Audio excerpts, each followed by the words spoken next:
Hi everyone, this is Ginger Thomas, and I'm going to talk with you today about the Infancy Gospel of Thomas, or the IGT as it is abbreviated. The Holy Scriptures don't provide a lot of detailed information about the childhood of Jesus. After the Nativity and the flight into Egypt, there's missing years until Jesus is found in the temple at the age of 12, astounding the scholars there. And again, there's a blank in the narrative from that incident in the temple until the beginning of his earthly ministry at about age 30. So the IGT purports to tell stories of Jesus as a child. You should know that if you haven't read it, I encourage you to do so because it's really interesting, but the stories are very bizarre, just so that you know that. The IGT is important because it represents the earliest existing stories about Jesus' childhood. It's apocryphal, it is not part of the canon, and the stories are not to be considered historical. In fact, the IGT has been something of a puzzle for scholars. One scholar dismissed it as, quote, a barbarous piece of apocryphal doggerel, replete with silly miracle stories and examples of such homicidal violence as would shock any right-minded individual. But recently, a scholar named Ryder Asgard tried to reignite interest in the IGT by applying different sorts of textual analysis to the work, and he has succeeded in drawing attention back to it. So there's a lot more information and information being generated, work being done.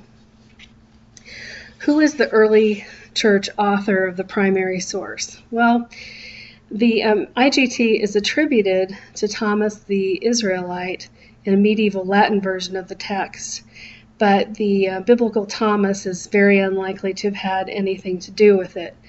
Some scholars believe the original author was a Gentile, and whoever he was, the text seems to indicate that he knew very little about Jewish life aside from what he could learn from the Gospel of Luke.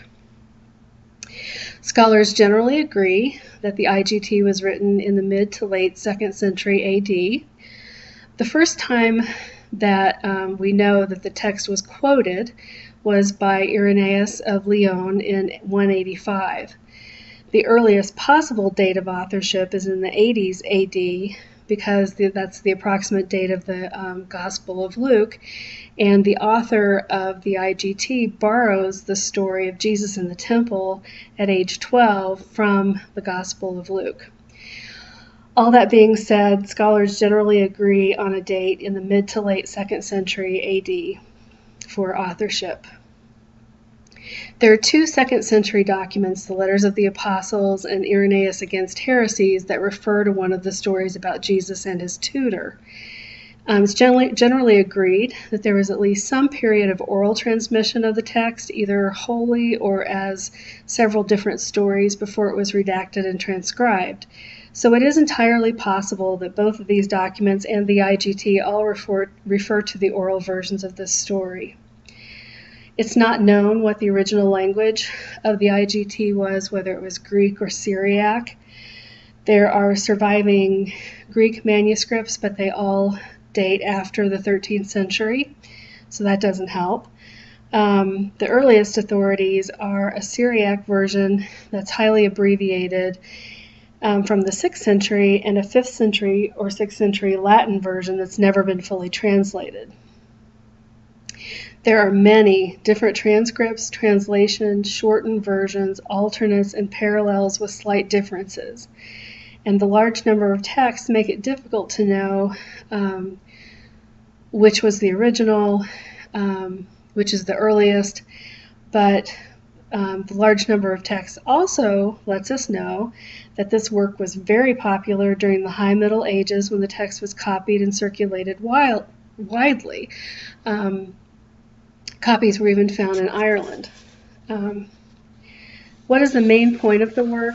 The general point is to provide stories of the childhood of Jesus, but I'll say more in a minute about theories of what those functions of the stories were supposed to be. But first, let me give you a little bit of a vision of the plot of the IGT. First, there are descriptions of Jesus' philanthropic deeds, such as healing a man's axe wound, raising playmates from the dead, healing his brother's snake bite. There are tales of his marvelous feats, like bringing clay birds to life. But there are other stories that are really horrifying. Jesus is portrayed as an impassioned, unruly, and enraged youth. He curses people and he kills. In the opening scene, for instance, Jesus has just diverted water from a stream in order to create a pool to play in. When another boy interrupts his fun by dispersing the pool of water, Jesus becomes enraged and curses the boy. The boy immediately withers and dies. In the next scene, a child running past Jesus knocks into him. Jesus again becomes bitterly angry and curses the child, who falls down dead. This child's parents then confront Joseph to ask, why can't you control your child, and to complain, and Jesus strikes them blind. You can see why this story is considered, to be bizarre and doggerel. The IGT also shows Jesus interacting with teachers. He has supernatural knowledge far beyond his years, far beyond that of his teachers. For example, the teacher says to him, "Say beta." He replies, "Can you explain alpha first?" And then proceeds to explain to the teacher the hidden meaning of the letter alpha. Another teacher becomes exasperated with Jesus' arrogance and disobedience in the classroom and strikes the boy on the head, which was pretty common of tutors in ancient times. But Jesus curses the teacher, who drops dead immediately. And these scenes also show a Jesus who's quick to anger and who just strikes dead anyone who annoys him. Now, scholars have offered a number of explanations for the function of these stories, and I'll go through each one of them briefly. First, one theory is that the IGT is consistent with traditional literary depictions of child gods or heroes who possessed extraordinary power, wisdom, and talents at a young age. For instance, the story of Jesus bringing the clay birds to life is exactly like a story about an Egyptian high priest. His precociousness in the classroom is like stories of Krishna or Buddha, and the story of Heracles includes tales about the child strangling snakes in his crib and killing a teacher who reprimanded him. In these ancient stories, it wasn't uncommon for the tales to include stories of the child gods and heroes misusing their abilities in childhood. The idea was that the child's actions foretell his ability as an adult, showing his intelligence and power, but that they've been entrusted into a child who can't control them appropriately. Scholars who hold this view believe that the ancient readers wouldn't have found the stories troubling at all because it followed the traditional model of tales of heroes and gods in childhood. Second, another theory is that Jesus' childhood deeds are meant to foreshadow acts in his adulthood. Like when he expounds on the hidden meaning of the letter alpha, it parallels when he's in the temple and he astounds the scholars there with his knowledge of Scripture. The resurrection of the child that he resurrects foretells resurrections that he will perform later in adulthood, and the healings of his brother and other children and other people foreshadow, his healing as part of his ministry. Writer Asgard, who I mentioned earlier, has proposed that the stories were directed to children, that they were the first early Christian children's stories. His theory is that they were an important means of exerting social control. Once children heard how harshly Jesus punished unruly and disobedient children, young Christians would be likely to behave for fear of punishment. Asgard asserts that the disciplinary function of the stories outweighs the unflattering portrayal of Jesus.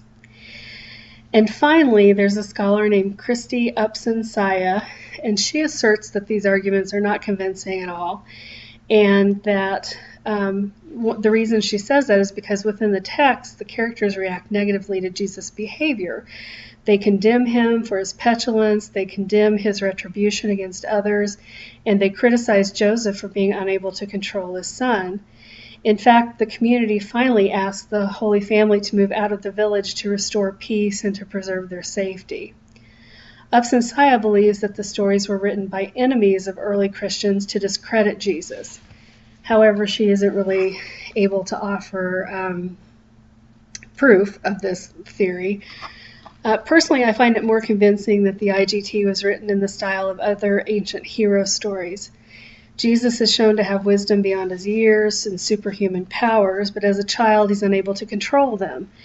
This aligns with the text mentioned about Heracles, Buddha, Krishna, Egyptian gods, and they would have been, the style, the form would have been familiar to ancient readers, and would have been read in the high medieval era by readers then as these ancient texts